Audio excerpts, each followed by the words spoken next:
An increase in intimidation and attacks against Jews in Europe has been on the increase in recent years. Some are concerned it's evidence that anti-Semitic attitudes on the continent are growing. As Dale Hurd reports, some say they feel like they're reliving the 1930s. If you don't think anti-Semitism is rising in Europe, look at the political cartoons. A Greek cartoon suggests the Jewish government kills Christians on Easter. An Italian cartoon has the baby Jesus saying the Israelis are going to kill him again. And then there are the cartoons that compare the Jews to the Nazis. It reminds Jews of another period, the time before the Holocaust.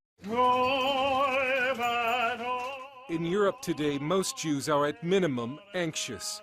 Some are scared, and many have already left for Israel or the United States. Because even though many European governments have condemned the new rise in anti-Semitism, there is a clear perception among many Jews that Europe's terrible history is somehow coming back to life. The Jewish communities around the world are more under pressure today than at any time since 1945. Robert Wistrich of Hebrew University in Israel is the son of Polish Jews who fled the Holocaust. Here we are 60 years after that, and what lessons have been learnt? Not enough. A survey last year of 5 European countries found that half of those questioned believe Jews are more loyal to Israel than the countries in which they live. That was what the Nazis believed. And almost half of Europeans surveyed also said Jews probably have too much control of international finance, another Nazi view. Almost half also believe that Jews control U.S. foreign policy. The Nazis would have agreed. The editor of Der Stürmer, Julius Streicher, wrote in 1944, "The Jews have made America what it is today, a nation forced into helping the Jews achieve world domination."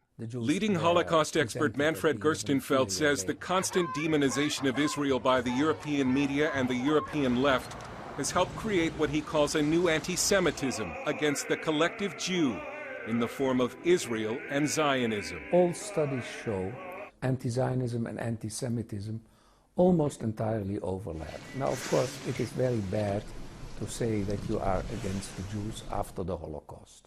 So you have found an escape clause to be against the Jews without saying that you are against the Jews, and you say, I am against Israel.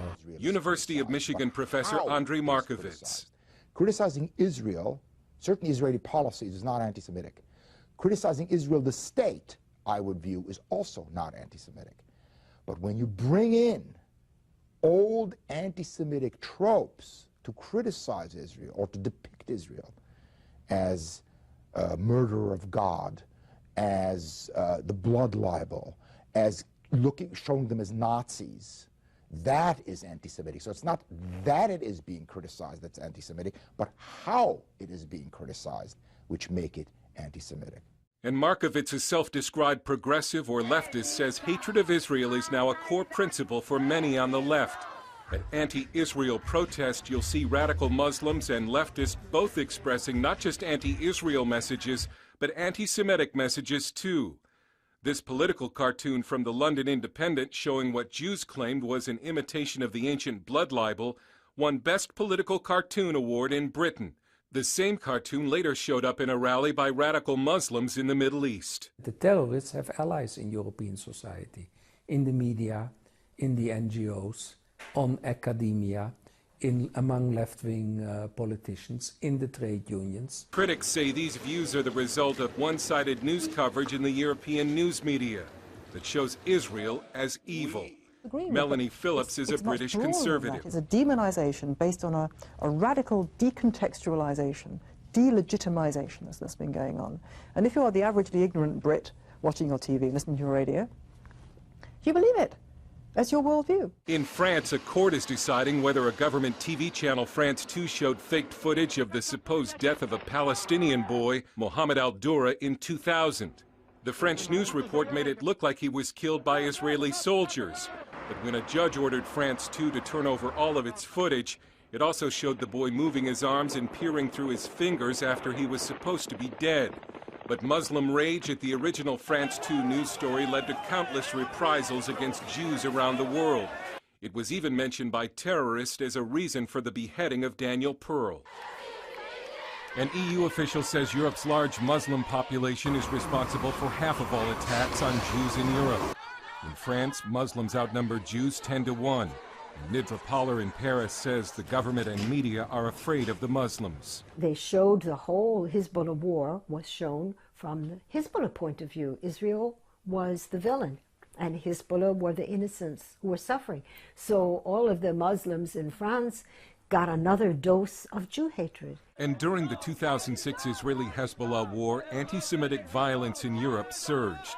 Anti-Semitism is by no means just a European problem, but it is in Europe, the place of the Holocaust, where the return of anti-Semitism is so surprising. As a boy in the Netherlands, Manfred Gerstenfeld hid from the Nazis in an upstairs apartment. He may have never thought it could happen again, but now says he believes Europe is reliving the 1930s. A senior Dutch politician said to me a couple of months ago, I said, look, the Jews have to understand that in the Netherlands they have no future. In large part because Israel lost the media war in Europe long ago, and now the Jews are paying for it. Dale Hurd, CBN News.